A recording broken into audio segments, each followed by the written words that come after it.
What is up, everybody? Nerocosm here, and I recently got my platinum trophy for Rain World.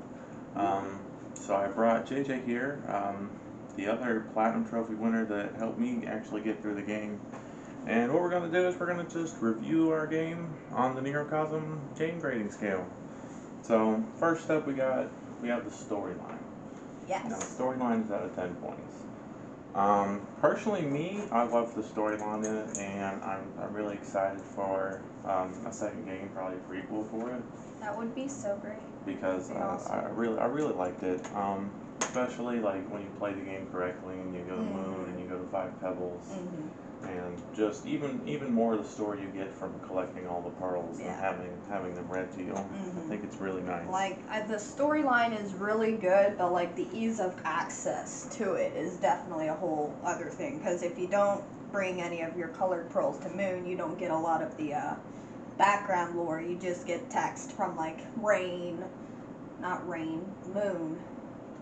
5 Pebbles, and the Echoes and stuff like that. Yeah. So I'd give it like a 7 out of 10. Like, it's a good storyline. I really like it, and it's like my favorite game ever. But like also, ease of access issues. Ease of access to the storyline.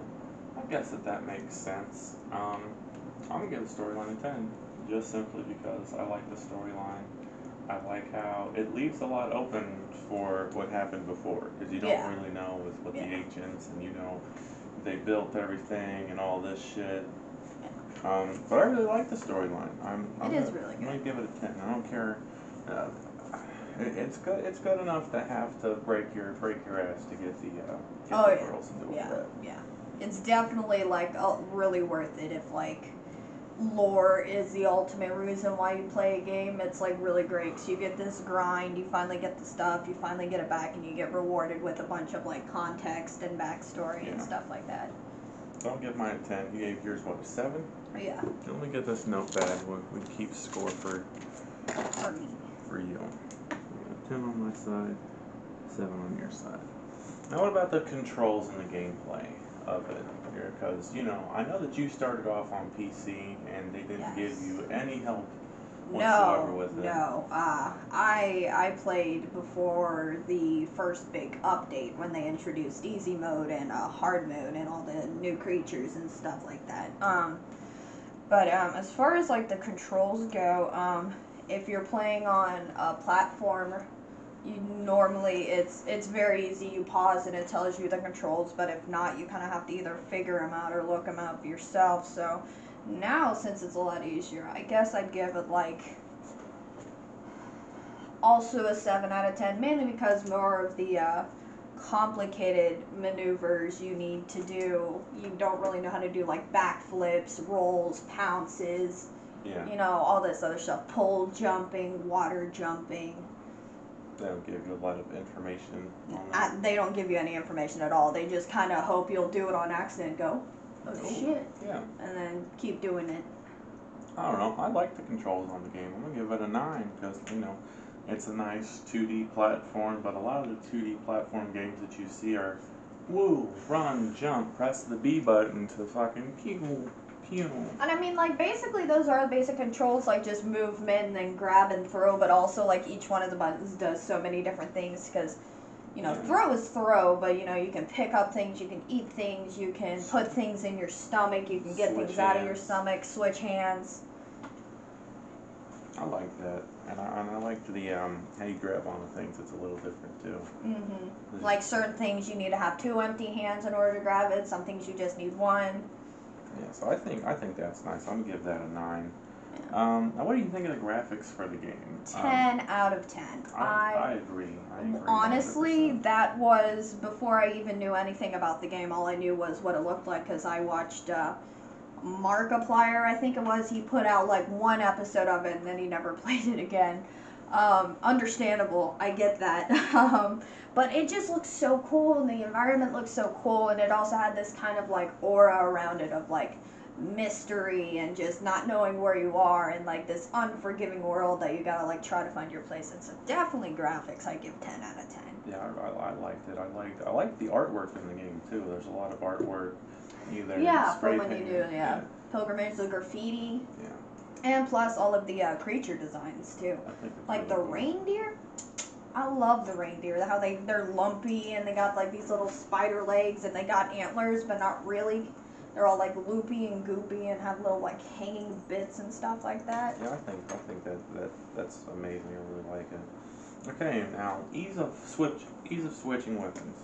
I'm gonna give that a 10 right off the bat because all you gotta do is double tap square. There's no let me hold this button and switch to this one and then press triangle to fucking get that one. But yeah, it's super easy. So definitely 10 out of 10 on that. Because there's only you can only throw rocks or spears too, so there's not really a lot of weapons to deal with. But it makes it really easy. Mm-hmm. Now, we're going to go back to the dialogue in this game. I'm going to give the dialogue a 10, because first of all, it's really hard to get the dialogue in the game. So when you get it. And I remember when I was playing the game the first time, because the first dialogue you hear from anyone is 5 pebbles. And it kind of just comes out of nowhere because, you know, you enter as Can. And I guess we should probably say that there's probably going to be spoilers for the game in this video. I guess I'll put that in now. A little spoiler warning. But when you finally get to 5 Pebbles Can, you know, you see this thing floating around and you don't know what it is. And then suddenly it picks you up and it flings you around and then ping. And then suddenly you're getting text dialogue. That was like completely unexpected for me to have any sort of text dialogue in the game whatsoever. Especially with how long you gotta play it just to get to the dialogue. Yeah, especially if you don't know the little cheap way to go get to 5 Pebbles. You have to go through all the anti-gravity chambers and all these other like bullshit, like little giant bug zappers. But once you do get it, it's great because you get all the dialogue, 5 Pebbles, and he explains all that stuff. And then suddenly you find all these things are talking to you the whole time, like echoes were actually saying stuff to you the whole time. You can talk to Moon now, you know, stuff like that. Bring in the pearls and get lore, and bring a rock, and she'll be like, that's a rock, a little. Oh yeah, no, that's great. The dialogue is also pretty humorous too, like when you're playing as hard mode, and you bring the pearl you start off with to her, and you see that one of the iterators had a sense of humor, like he was super funny. And just how each one of them kind of has their personality, because, you know, that's her name, is Looks to the Moon, not Big Sister Moon. That's her nickname, is Big Sister Moon, and she does have that, like, sisterly energy to herself. And then 5 Pebbles is all, I'm mightier and greater than you. It's all, there's very little dialogue compared to, like, the grand scope of the game, but every time you get dialogue, it's always something meaningful. It's always some good dialogue. There's not a lot, but when they did have it, it's really good. Mm-hmm. Now, what about the collectibles in the game? Because there are all the echoes, and how hard it is to get the echoes. You can't just go there and get echoes. Yeah, it does. It can be very frustrating. And then you got the pearls. Definitely the pearls is super difficult. It's not like an achievement or a thing you have to do to, like, progress the game technically, but it's like technically the only thing I would consider a collectible in the game really is getting all the different colored pearls. Yeah, the echoes. I think the echoes are collectible because I had to collect them, and it was the echoes were more hard to me than the pearls, because the pearls was like, yep, picked up this pearl, and the echo was like, if we're talking on the scope of getting all the colored pearls and bringing them back to Moon, like you remembered when I did that, that took me like a straight week, and one of those was like just 2 straight days of me trying to get 1 pearl, which was ridiculous. But yeah, the collectibles, yeah, it's definitely great because you're not just collecting them just to get a little trophy, you're collecting them to like actually learn more about the game, which I really like. It's not just like, oh, collect all the Sashimono banners for no reason other than to collect the Sashimono banners. You could upgrade your horse doing that.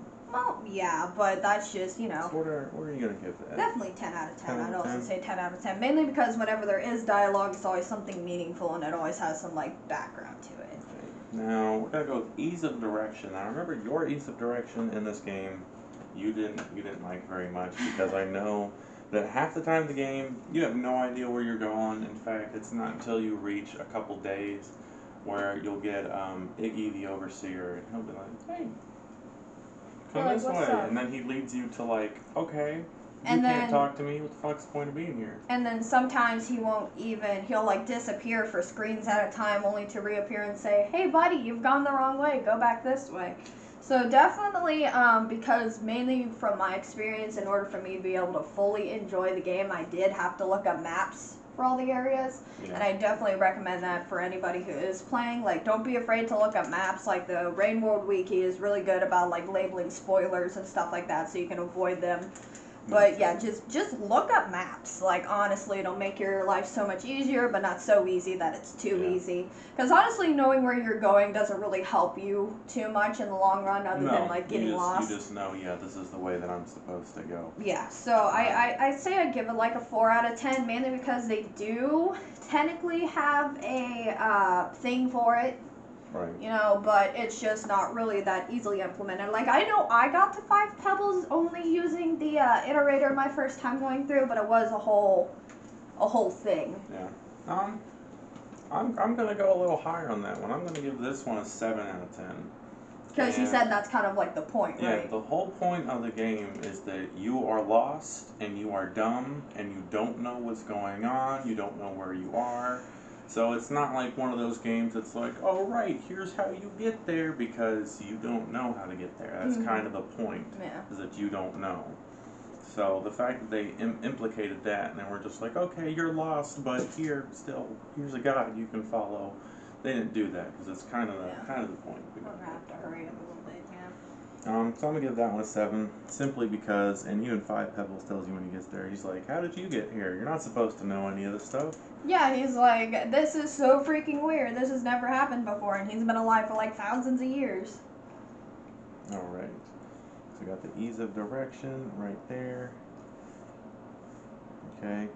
How about targeting ability, being able to hit your marks, hit your players? I really like that because that's more of like point and hit, and if you miss, that's on you. You miss. And not a lot of people know is that you can actually throw spirits downwards and be able to climb up on like poles. Yeah. Which is really convenient. Well, you gotta flip to be able to do that. Well, yeah, but once you figure out it's a thing that when you figure it out, it actually can help. But yeah, as far as that, like, you can't like ultimately pick, like, you can't do it out of like a diagonal or whatever. You can only do it left, right, or down. You can't throw up.